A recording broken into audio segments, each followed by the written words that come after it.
sorry, sir.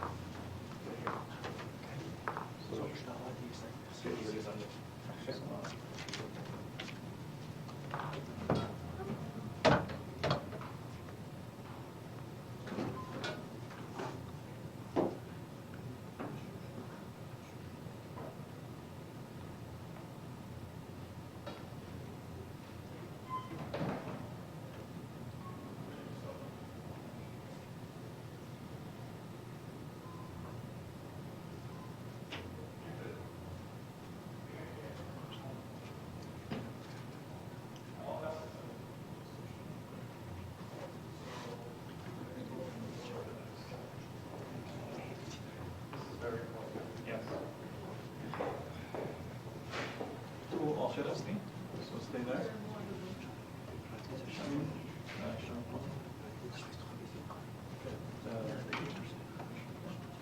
Say the meat.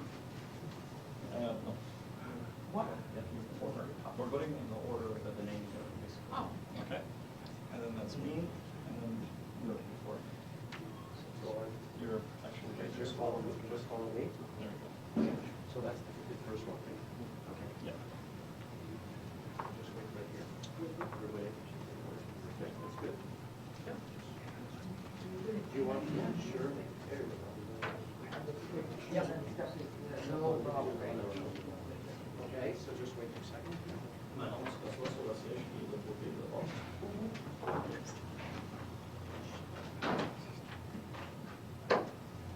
Okay, 10 seconds. 10 secondes.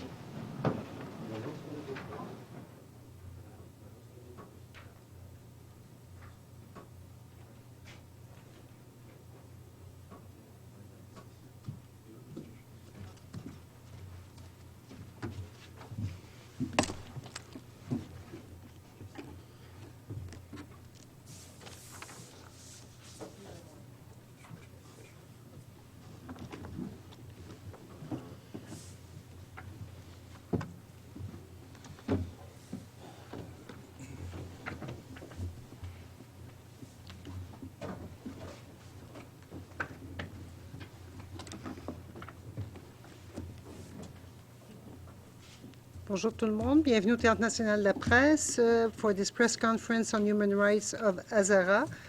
We have with us, in the order I have it on my paper because I don't see the name, so Mrs. Nipa Banerjee, who is a senior fellow at the University of Ottawa and a professor at Carleton University.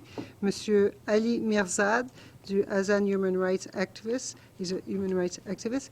Mrs. Shamin Hamadi, Hazara refugee, Habib Mohsini, president of the Afghan Canadian Jafari Cultural Center, and Mr. Hassan Faria. Mr. Mirzad, Dr. Banerjee, and Mr. Faria will make a brief statement of introduction. Mr. Do you know who the Hazaras are, or what is a Hazara? Well, the Hazara is a human being, a specific, loving, peace-loving ethnic race living in Afghanistan across the Silk Road for as many centuries that historians lived to tell the rest of the world. Ladies and gentlemen, members of the Canadian Press Corps, my fellow Canadians, bonjour, bon après-midi, and good afternoon. My name is Ali Mirzad, and I am a Hazara.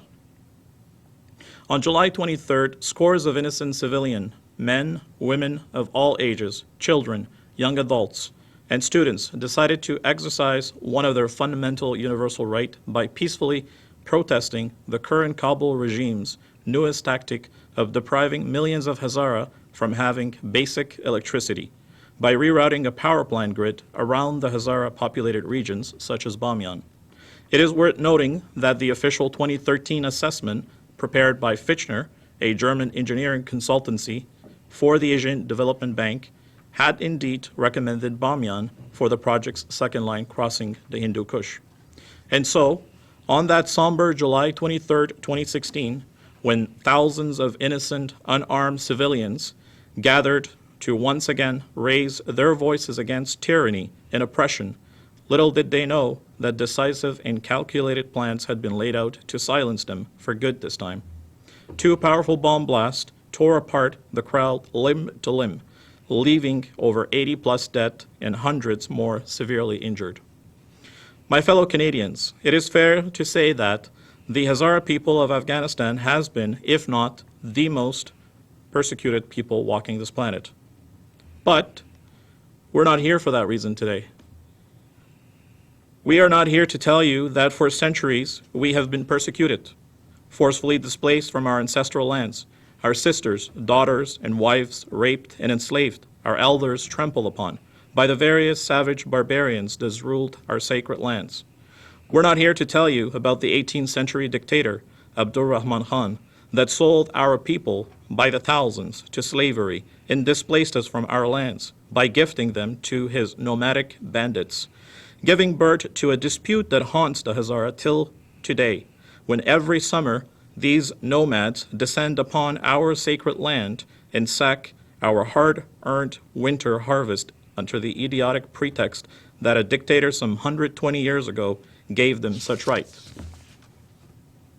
We're not here to tell you about how the world sat idly and watched as Satan's butcher, Abdul Rasul Sayyaf, descended upon the Afshar district of Kabul in early February 1993 and made mountains of our women's breasts while decorating the roads of Afshar with the decapitated bodies of thousands of Hazaras. We're not here to show you the wounds and scars that the Taliban had left on us when they entered the city of Mazar-e-Sharif on August 8, 1998, killing over 8,000 Hazaras, driving their pickup trucks up and down the narrow streets of Mazar-e-Sharif for 2 days, killing anything that moved, shop owners, cart pullers, women, children, shoppers, even goats and donkeys. Nous sommes non plus pas ici en signe de protestation envers les enlèvements croissants de nos compatriotes innocents par les talibans et l'inaction du régime corrompu de l'Afghanistan. Ou bien pour vous dire comment en janvier 2016, une jeune fille de 9 ans, Shukriya Tabassum, alors qu'elle voyageait avec ses parents à bord d'un bus, fut décapitée et égorgée devant les yeux de ses parents, simplement pour être un Hazara. Ces meurtriers satisfaits par l'ampleur de leurs crimes continueront à abattre insensiblement tous les autres passagers Hazara de ce bus, incluant les parents de Shukriya. Et cela qu'étant un seul exemple parmi plusieurs centaines pareils survenant pendant les dernières saisons. À cet effet, le rapport annuel du Haut Commissariat des Nations Unies pour les réfugiés, publié en avril 2016, décrit la situation des Hazaras comme suit. Les Hazaras ont historiquement été marginalisés et le sujet de discrimination de la société. Ils ont été ciblés pour l'extorsion de fonds par l'imposition illégale d'impôts, le recrutement forcé, le travail forcé, ainsi que l'abus physique. Les Hazaras, depuis 2001, continuent de subir de façon significative harcèlement, l'intimidation et les enlèvements, ainsi que meurtres aux mains des talibans. Mes chers concitoyens et concitoyennes, nous ne nions pas le rôle positif et le sacrifice douloureux que le Canada a subi en Afghanistan. Notre peuple est bien conscient du prix ultime que nos hommes et femmes en uniforme ont payé. Plus de 158 de nos plus braves hommes et femmes ont sacrifié leur vie afin de nous libérer des grippes sauvages des talibans. But let us examine the reasons behind Canada's engagement in Afghanistan. And to do so, I refer you to the 2008 parliamentary report, which was drafted by the very Honorable John Manley, called the Manley Report. The report underlines that, quote, one powerful reason for Canadian engagement in Afghanistan is the promotion and protection of human society in fragile states. Results in Afghanistan can influence the willingness of Canadians and of others to act in future to protect the lives and rights of people who cannot count on the protection of their own government.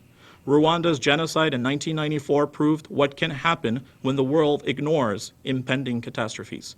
Time and again, failed and fragile states and governments that betray responsibility to protect their own citizens jeopardize international order to test the strength of our conviction.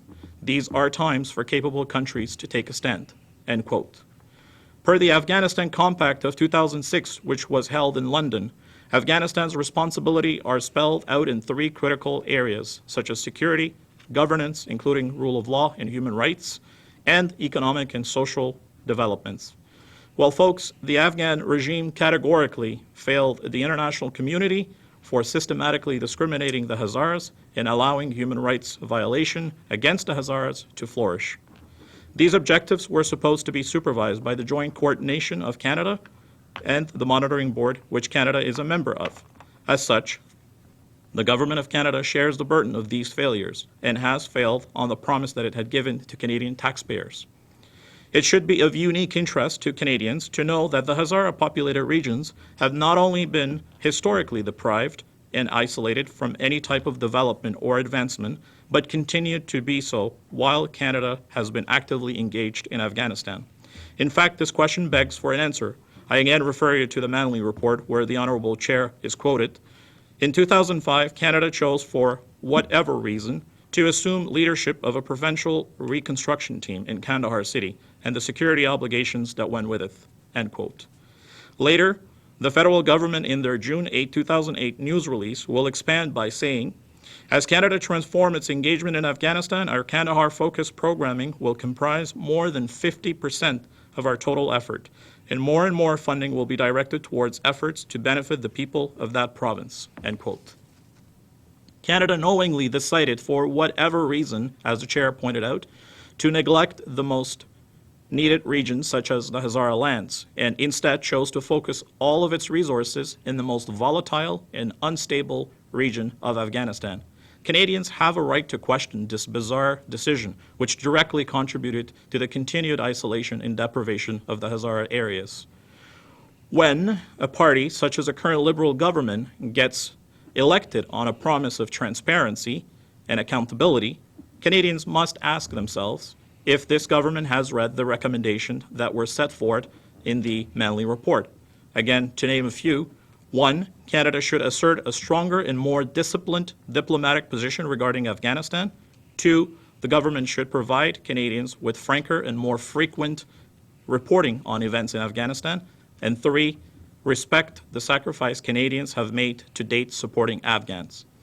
In emphasis on the third point, to respect the sacrifice Canadians have made to date surrounding in Afghanistan. I wonder what the late Captain Nicola Goodard of the Royal Canadian Horse Artillery would say if she heard that the land which she gave her life for and the enemy that she selflessly fought for till her last breath is now being welcomed with open arms to Afghanistan.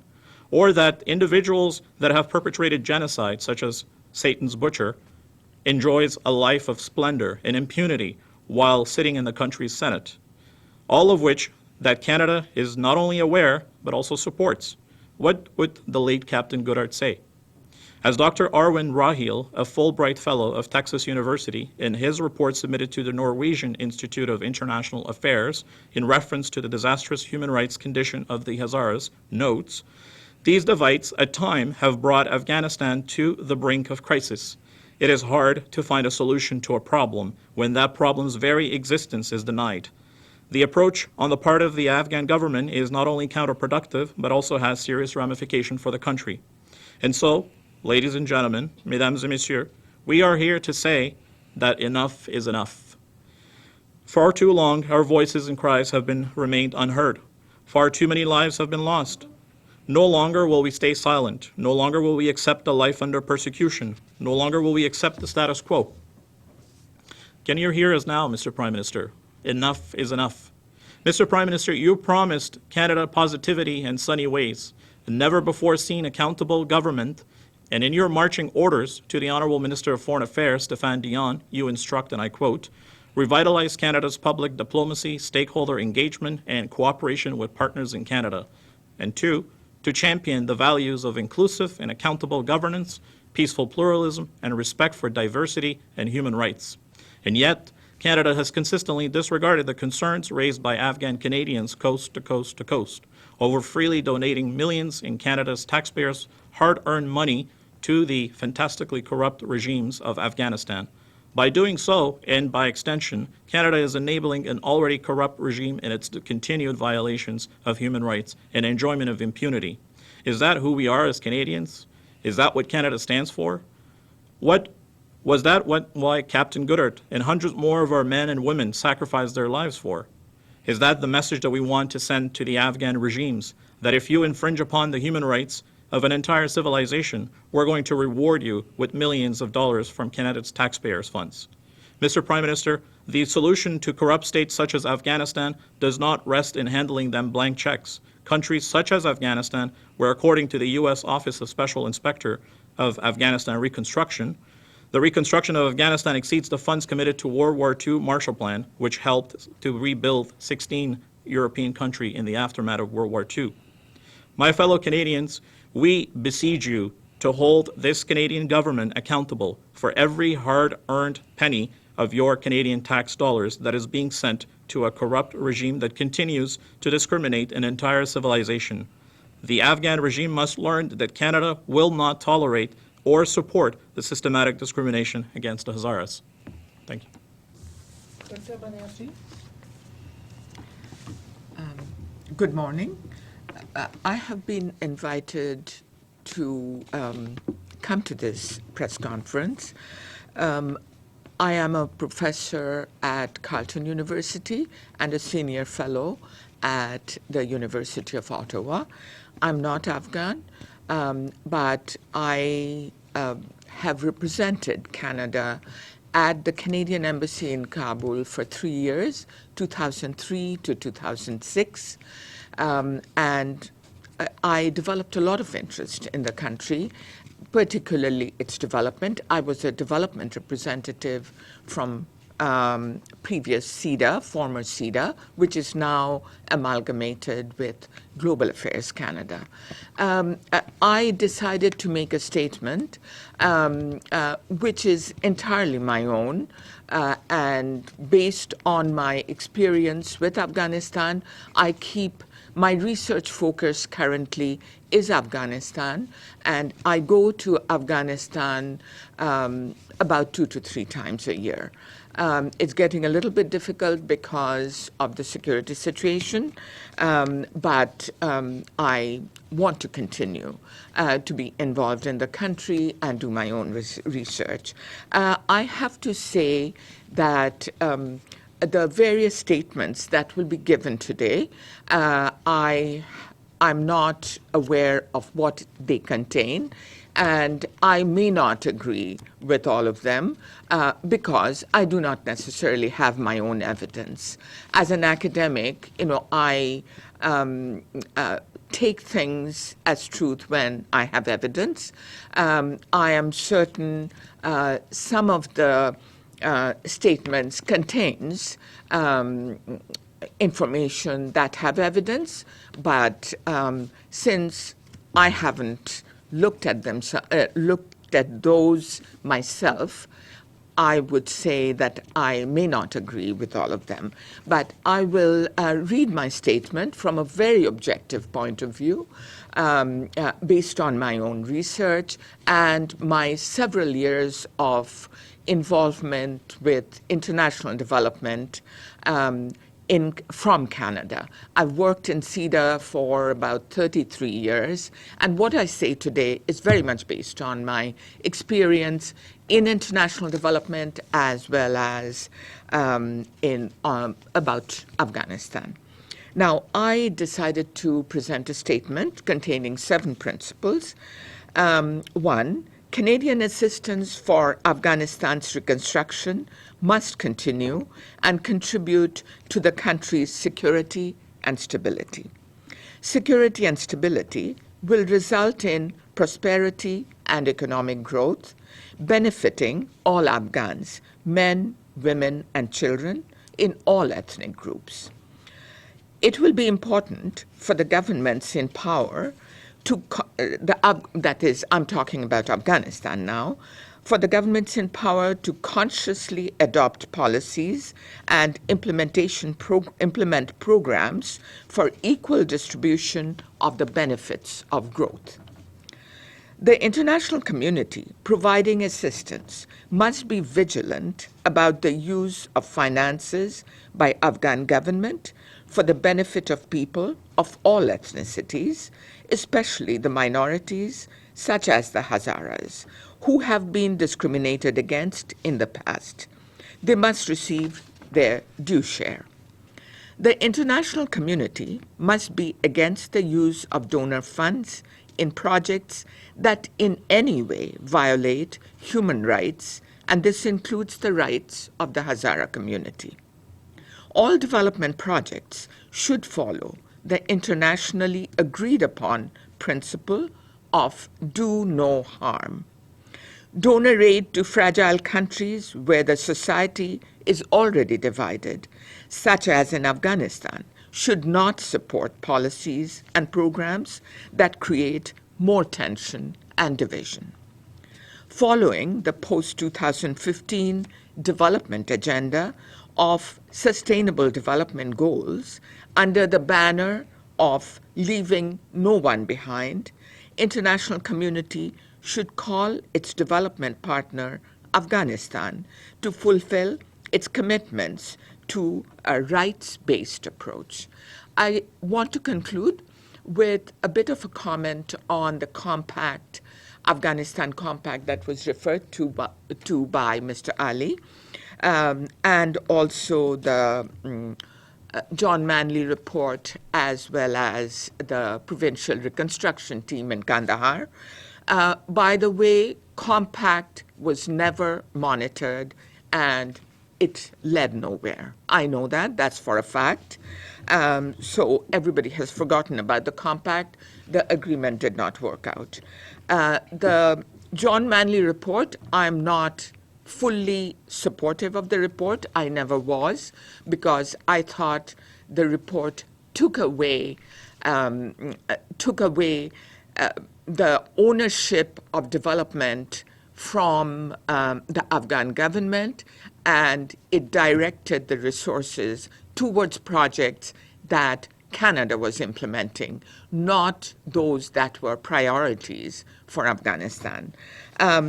A provincial reconstruction team, as Mr. Ali had pointed out, it is correct that it was not for the whole of Afghanistan, but it was focused on Kandahar province only. That was the home of Canadian Provincial Reconstruction Team.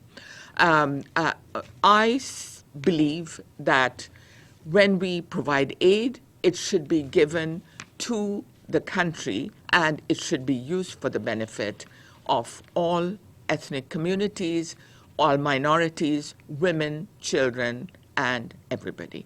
So that's what my statement is. Thank you, and I will be available to answer questions.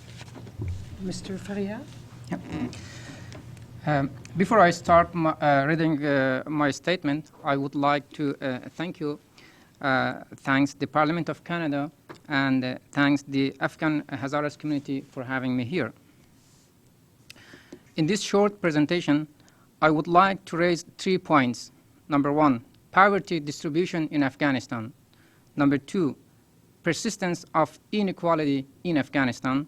And number 3, distribution of infrastructure projects in Afghanistan. I will then conclude with some recommendations to the government of Afghanistan and to the international community, including government of Canada. Multi-billion dollars of foreign aid flowed in Afghanistan. The country had a high annual growth rate of almost 7% from 2008 to 2012. Yet, the country failed to reduce poverty. As figure number 1 depicts,